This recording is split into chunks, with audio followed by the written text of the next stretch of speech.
तर मित्रांनो नमस्कार. विण दोघातलीही तुटेना या मालिकेच्या आजच्या म्हणजेच 30 जूनच्या एपिसोडमध्ये काय काय घडणार आहे ते आपण जाणून घेणार आहोत. एपिसोड कुठे स्किप न करता शेवटपर्यंत नक्की बघा. आता यानंतर अंशुमन समरला सांगू लागतो की दादा, मी असलं काहीच केलेलं नाही, तू एकदा माझ्यावर विश्वास ठेवून बघ.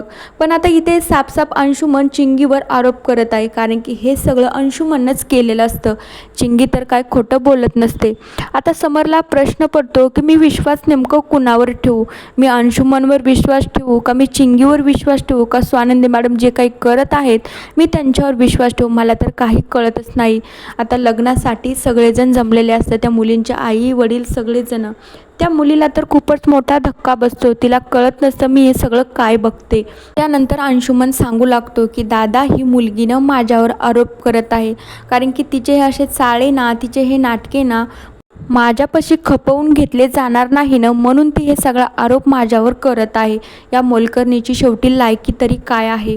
त्यानंतर अंशुमन डायरेक्टली चपलेनं चिंगीला मारायला जात असतो, तर स्वानंदी मध्ये येते आणि त्याचा हात पकडते. म्हणू लागते, अंशुमन, मी तुला एक वेळा नाही, मी तुला कित्येक वेळ सांगितले, समोरच्या आई बहिणीवर हात उचलायचं नाही, ती भलेही मोलकरीण असो किंवा कोणीही असो.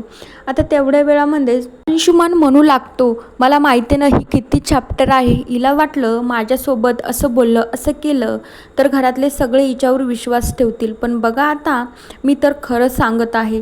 त्यानंतर अंशुमन फुल जोमात येऊन म्हणू लागतो, जसं काय सगळे त्याच्यावर विश्वास ठेवतील आणि आता चिंगी एक मोलकरण असल्यामुळे तिच्या साईडनं कोणीच बोलणार नाही. पण आता स्वानंदीचा चिंगीवर खूप विश्वास असतो, त्याच्यामुळे स्वानंदीचा ना फुल सपोर्ट चिंगीला असतो. त्यावेळी अंशुमन म्हणू लागतो की तुम्हाला काय वाटलं, मी इतक्या मोठ्या घरातला मुलगा आणि अशा मोलकरणीसोबत असे घाणेरडे चाळे करेल, असं घाणेरडं कृत्य करेल का मी? तुम्हाला असं वाटतं का?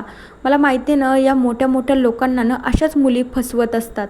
तुम्हाला एक गोष्ट सांगायची झाली ना, आमच्यासारख्या मोठ्या मोठ्या फॅमिलीवाल्यांना सोबत ना असे स्कॅम होतेच असतात. तुम्हाला तर चांगलंच माहिती असेल. ती मुलगी, बाकीचे इतर पाहुणे मंडळी काही न बोलता शांत बसतात आणि मल्लिका तर खूप अशी अस्वस्थ होऊन फक्त अंशुमनकडे बघू लागते. ती तर काही बोलत नाही. पण तितक्या वेळामध्ये आता अंशुमन म्हणू लागतो, ह्या चिंगी जे काय बोलते आहे ना ते सगळं खोटं आहे. मी कशाला अशा मोलकरणीसोबत असं एक कृत्य करायला जाईन, तुम्ही माझ्यावर विश्वास ठेवा. आता तेवढ्या वेळामध्ये अंशुमन म्हणू लागतो, बरं मला एका मिनिटासाठी सांगा, उद्या कोणीही येईल आणि म्हणेल की समर राजवाडेमुळे ही मुलगी प्रेग्नेंट आहे, तुम्ही विश्वास ठेवणार झाल्यात का? तेवढ्या वेळात स्वानंदीचा राग तर इतका अनावर होतो. मित्रांनो, बघूया आता उद्याच्या भागात आपल्याला काय ट्विस्ट बघायला मिळतोय. तोपर्यंत आपल्या चॅनलला नक्की सबस्क्राईब करून घ्या. बाय.